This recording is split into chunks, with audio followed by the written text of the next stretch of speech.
ये कहानी है महाराष्ट्र के एक छोटे से और बेहद खूबसूरत गांव बबलपुर की। चारों तरफ हरे भरे खेत, मिट्टी की खूबसूरत खुशबू और सुबह होते ही पक्षियों की मीठी चहचहाहट पूरे गांव को जीवंत बना देती थी। बबलपुर गांव के चौक में राजू की छोटी सी चाय की दुकान थी। सुबह से लेकर देर शाम तक वहां लोगों की भीड़ लगी रहती। किसी को खेती की बात करनी हो, किसी को पंचायत का काम हो या सिर्फ गप्पे मारनी हो, हर कोई सबसे पहले राजू की दुकान पर ही पहुंचता था। आओ भाऊ, पहले गर्मा गर्म चाय पी लो, फिर आराम से बताना क्या काम है। मेरे यहाँ बिना चाय के कोई बात पूरी नहीं होती।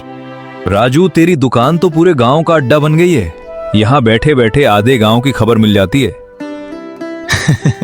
अरे भाऊ, चाय के साथ खबरें मुफ्त में मिलती हैं, इसी वजह से तो दुकान चल रही है।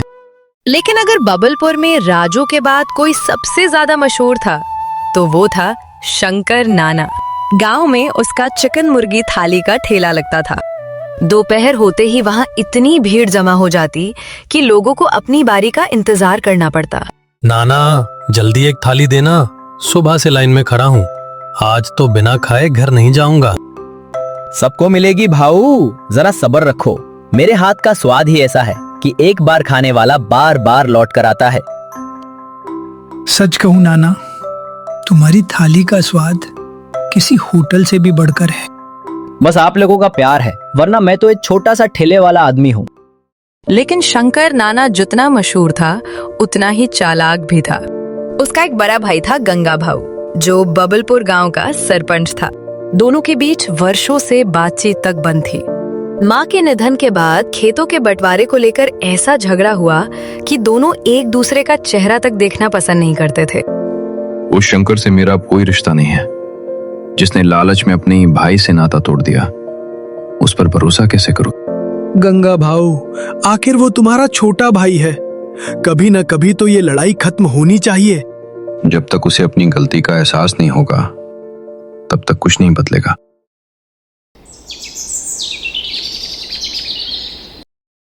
अगली सुबह शंकर नाना के ठेले पर पहले से भी ज्यादा भीड़ थी। तभी लाइन में खड़े एक आदमी के मन में एक सवाल उठा, जो शायद कई लोगों के मन में पहले से था।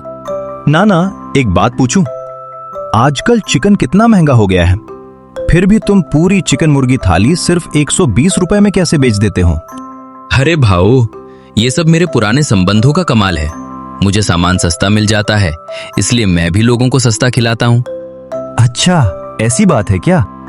ग्राहक तो मान गया, लेकिन भीड़ से थोड़ा दूर खड़ा गंगा भाऊ ये सब सुन रहा था। शंकर नाना के चेहरे की मुस्कान देखकर उसके मन में एक बार फिर वही पुराना शक जाग उठा। नहीं शंकर, बात सिर्फ सस्ते सामान की नहीं है। इस 120 रुपए वाली थाली के पीछे कोई न कोई बड़ा राज जरूर छिपा है, और अब मैं उस राज का पता लगा कर ही रहूंगा। अगले दिन की सुबह सुबह शंकर नाना अपना ठेला लगा रहा था। उसी समय गांव की एक बुजुर्ग महिला लता बाई धीरे धीरे चलकर वहां पहुंची। अरे शंकर, आज बहुत दिनों बाद तेरी मशहूर चिकन मुर्गी थाली खाने का मन हुआ है। एक थाली मेरे लिए भी लगा दे। अरे लता बाई, आपके लिए तो सबसे बढ़िया थाली बनेगी। बैठ जाइए, अभी गर्मा गर्म लेकर आता हूँ। शंकर नाना ने जल्दी जल्दी मसाला लगी हुई पूरी मुर्गी तवे पर भुनी, थाली सजाई और लता बाई के सामने रख दी। वाह शंकर, खुशबू तो कमाल की आ रही है। आज तो पेट भर कर खाती हूँ। खाइए लता बाई, अगर स्वाद पसंद ना आए तो पैसे भी मत देना। लता बाई ने आराम से पूरी थाली खाई और खुशी खुशी अपने घर की तरफ चल पड़ी। करीब 3 दिन बाद अचानक लता बाई की तबीयत बिगड़ने लगी। उन्हें तेज पेट दर्द, उल्टियां और कमजोरी होने लगी। उनकी हालत देखकर उनका बेटा दत्तू घबरा गया। अरे आई, तुम्हें क्या हो गया? चलो अभी अस्पताल चलते हैं, देर करना ठीक नहीं होगा। दत्तू, बहुत चक्कर आ रहे हैं, जल्दी मुझे डॉक्टर के पास ले चल। दत्तू तुरंत लता बाई को गांव के पास वाले अस्पताल ले गया। डॉक्टर ने उनकी जांच की और कुछ टेस्ट भी करवाए। घबराइए मत, अभी हालत अच्छी है, लेकिन इन्हें फूड पॉइजनिंग हुई है। लगता है इन्होंने कुछ खराब या दूषित खाना खाया था। क्या? लेकिन मेरी आई तो हमेशा घर का ही खाना खाती है, ऐसा कैसे हो सकता है? अच्छी तरह याद कीजिए, पिछले कुछ दिनों में इन्होंने बाहर कहीं खाना खाया था क्या? वही वजह हो सकती है। 2 दिन तक दवाइयाँ और देखभाल चलती रही। आखिरकार लताबाई की तबीयत में सुधार होने लगा। डॉक्टर ने उन्हें आराम करने की सलाह देकर घर भेज दिया। घर पहुंचते ही दत्तू के मन में डॉक्टर की बात बार बार घूमने लगी। आई, जरा ध्यान से सोचो, बीमार होने से पहले तुमने आखिरी बार बाहर कुछ खाया था क्या? दत्तू, मुझे सब तो याद नहीं, लेकिन हाँ, 3 दिन पहले मैंने शंकर के ठेले पर चिकन मुर्गी थाली खाई थी। उसके बाद तो मैं कहीं बाहर नहीं गई। उसे तुरंत गंगा भाव की वो बात याद आई जिसमें वो हमेशा शंकर नाना की 120 वाली थाली पर शक जताता था। क्या सचमुच शंकर नाना की थाली में ही कोई गड़बड़ है? अगर ऐसा है तो पूरे गांव की जान खतरे में है। उसी शाम दत्तू सीधे गंगा भाव के घर पहुंचा। दत्तू और गांव के सरपंच गंगा भाव बचपन के अच्छे दोस्त थे। गंगा भाव, अब मुझे भी यकीन होने लगा है कि शंकर नाना कुछ छिपा रहा है। अगर हमने अभी सच का पता नहीं लगाया तो न जाने कितने लोग बीमार पड़ेंगे। दत्तू, बिना सबूत किसी पर आरोप लगाना ठीक नहीं, लेकिन अगर तेरी बात सच निकली तो इस नाना का राज पूरे गांव के सामने आएगा। उस वक्त दत्तू और गंगा भाव ने एक ऐसा गुप्त प्लान बनाया जिसके बारे में पूरे गांव में किसी को भनक तक नहीं लगी। दोपहर का समय था। शंकर नाना हमेशा की तरह ग्राहकों को चिकन मुर्गी थाली परोसने में व्यस्त था।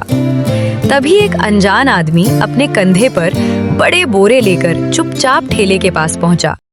शंकर, ये रहा आज का माल। जैसा कहा था वैसा ही ले आया हूं।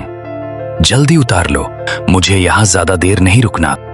ठीक है, ये पैसे रख और याद रखना, किसी को भी पता नहीं चलना चाहिए कि तुम यहां आते हो। तू चिंता मत कर, मेरा नाम कहीं नहीं आएगा। अब मैं चलता हूं। इतना कहकर वो आदमी तेजी से वहां से निकल गया। थोड़ी दूर खड़े दत्तू और गंगा भाव ये सब देख रहे थे। गंगा भाव, इस आदमी का पीछा करते हैं। मुझे लगता है असली राज इसी के पास है। चल, लेकिन ध्यान रहे, उसे जरा भी शक नहीं होना चाहिए। दोनों चुपचाप उस आदमी के पीछे चल पड़े। कुछ दूर जाकर वो आदमी एक सुनसान रास्ते पर मुड़ा। तभी गंगा भाव ने उसे आवाज देकर रोक लिया। जरा रुको भाई, हमें तुमसे 2 मिनट बात करनी है। मुझसे? मैंने क्या किया है? सच सच बताओ, अभी जो बोरे तुमने शंकर नाना को दिए उनमें क्या था? नहीं, मुझे कुछ नहीं पता। देखो, सच बोलोगे तो अच्छा रहेगा। अगर झूठ बोला तो पूरे गांव को यहाँ बुलाकर यहाँ से जाने नहीं दूंगा। गंगा भाव की सख्त आवाज सुनकर उस आदमी के माथे पर पसीना आ गया। आखिरकार उसने सच बोलने का फैसला कर लिया। मैं गांव-गांव से बीमारी या दूसरे कारणों से मरी हुई मुर्गियां बहुत सस्ते दाम में इकट्ठा करता हूं। शंकर नाना हर हफ्ते मुझसे वही मुर्गियां खरीदता है। वो उन पर तेज मसाला लगाकर लोगों को परोस देता है ताकि किसी को असली बात पता ना चले। ये सुनते ही दत्तू और गंगा भाव एक दूसरे का चेहरा देखने लगे। अब उन्हें समझ आ गया था कि 120 रुपए वाली चिकन मुर्गी थाली का असली राज क्या था। दत्तू, कल सुबह पूरे गांव को शंकर के ठेले पर इकट्ठा करेंगे। अब फैसला किसी एक आदमी का नहीं, पूरे बबलपुर का होगा। हाँ, इस बार शंकर नाना खुद अपने मुंह से सच बताएगा। अगली सुबह शंकर नाना के ठेले पर गंगा भाव, दत्तू, गांव के बुजुर्ग और वही अनजान आदमी वहां पहुंच गए। अरे गंगा भाऊ, आज मेरे ठेले पर कैसे आना हुआ? इतने लोगों को साथ क्यों लाए हो? शंकर, आज हम चिकन मुर्गी थाली खाने नहीं, सच जानने आए हैं।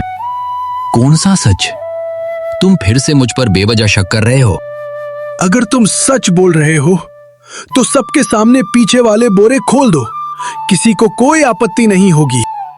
ये सुनते ही शंकर नाना के चेहरे की मुस्कान गायब हो गई। वहां कुछ भी नहीं है, तुम लोग यहाँ तमाशा मत करो। अगर छिपाने जैसा कुछ नहीं है तो बोरे खोलने में किस बात का डर है शंकर? गांव वालों, सच यही है कि मैं बीमारी और दूसरे कारणों से मरी हुई मुर्गियां शंकर नाना को बेचता था। लालच में आकर मैंने भी बहुत बड़ी गलती की है। उसके लिए माफी चाहता हूं। झूठ बोल रहा है ये। इसकी बातों पर भरोसा मत करो। अगर ये झूठ बोल रहा है तो फिर बोरे खोलने से डर क्यों रहे हो? गांव के दो लोगों ने आगे बढ़कर बोरे खोले।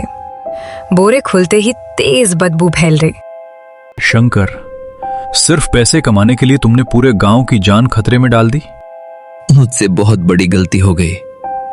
ज्यादा पैसे कमाने के लालच में मैं अंधा हो गया था। मुझे माफ कर दो।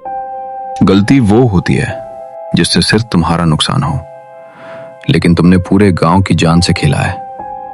इसका फैसला अब गांव वाले करेंगे। आज से शंकर नाना का चिकन मुर्गी थाली का ठेला हमेशा के लिए बंद रहेगा। बबलपुर में कोई भी इंसान अब इसके ठेले से खाना नहीं खरीदेगा। हाँ, बिल्कुल सही। ऐसे लोगों के साथ ऐसे ही होना चाहिए। शंकर नाना आज अपनी लालच की वजह से अकेला खड़ा था। उसे समझ आ चुका था कि कुछ पैसों के लिए लोगों की सेहत से खिलवाड़ करना उसकी जिंदगी की सबसे बड़ी भूल थी।